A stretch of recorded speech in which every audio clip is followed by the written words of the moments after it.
everybody, welcome to another edition of Toddster's Magical Mystery Review. I'm your host Toddster, and today we're going to take a look at the Beatles at the Hollywood Bowl. Yes, came out May the 4th, 1977. May the 4th be with you, or May the Fab 4 be with you, on Parlophone Records. And yeah, it's been a while since I reviewed a Beatles album, but yeah, this is the first album of unreleased material that they put out after the breakup, and yeah, and it's a pretty awesome album. And so yeah, so how this came about? Well, let's go back to 1964, and Capitol Records in America wanted to record a live Beatles show and put it out as an album.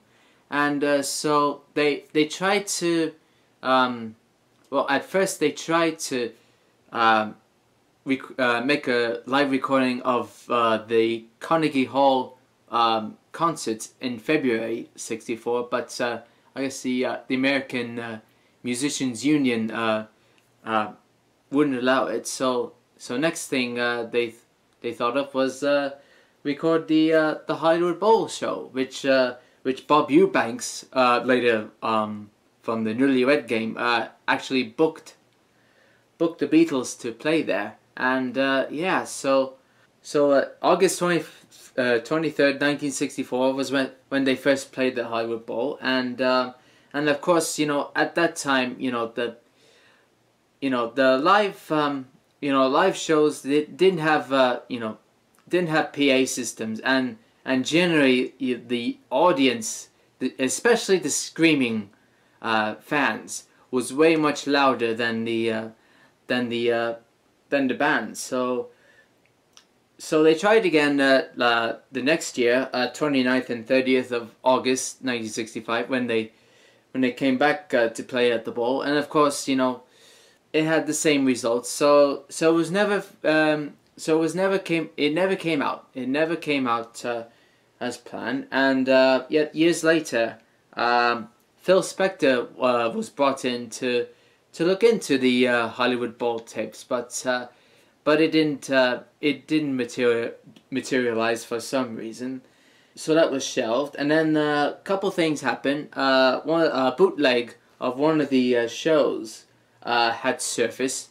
And also, there was another label that was putting out the old Hamburg tapes of the Beatles at the Star Club back in '62, and so it was decided that Capitol had to bring this out, to make an official live album. So they had George Martin brought in and have it mixed and edit the tapes and all that, and it's a pretty good live album. So let's take a look at the songs, shall we? Now this is more like a hodgepodge of the three shows that was taped here, and rather than a complete live recording. But yeah, so we start off with a few songs from one of the '65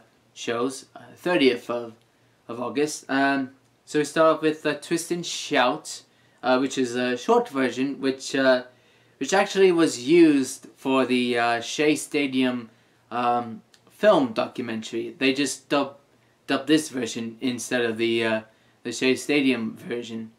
And then She's a Woman. Yeah, a bit more oomph compared to the original. And then a pretty cool version of Dizzy Miss Lizzy, and Ticket to Ride, a nice yet shortened version of it, and then Can't Buy Me Love. In my opinion, always sounds best when played live. A lot more energy into this version. And then we go into the '64 show, Things We Said Today, and if you notice, if you listen carefully, you notice that the audience goes quiet during the verses, and then when it comes to the bridge or chorus, You know, when it really kicks in, they go nuts. And then Roll Over Beethoven, and yeah, another song that's best played live, and that's the first side. So we flip the record and we go into Boys, yes, and Ringo sort of lets it all loose in this live version, and yeah, it even sounds great with George's 12-string Rickenbacker, and then we go back to the 65 shows with Hard Day's Night. Yeah, sounds as good as the original, and then Help, another film song, yet from a different film, as John said.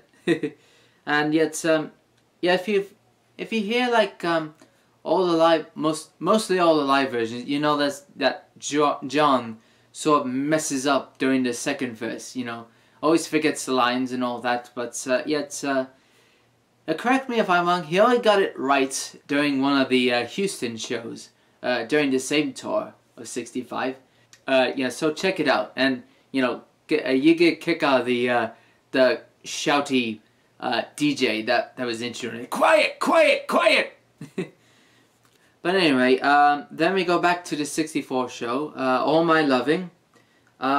Yet, if you notice that some of the songs during the '64 recording, they're sort of like played faster. You know, like just remember that all their shows were like a half an hour long, but if they didn't like the audience, they play a bit faster, and it goes, you know, turns out to be 25 minutes. But yeah, and then we go into She Loves You, an oldie, as John would say, and to me, this live version really outdoes the original, and then we end the album with their usual closer, Long Tall Sally. Yeah, and it really goes out on with a bang. And yeah, again, sounds great with George's 12-string. And yeah, so that's the album. But then oh yeah, and I should mention the bonus songs that actually came out a couple years ago, when Ron Howard's Beatles documentary came out. And so yeah, the bonus songs here was You Can't Do That. Yeah, you notice that Paul's mic is off almost halfway through the song, and I Want to Hold Your Hand. You know, another song that's good as the original, and then and that's from the '64 show. You Can't Do That, and I Want to Hold Your Hand.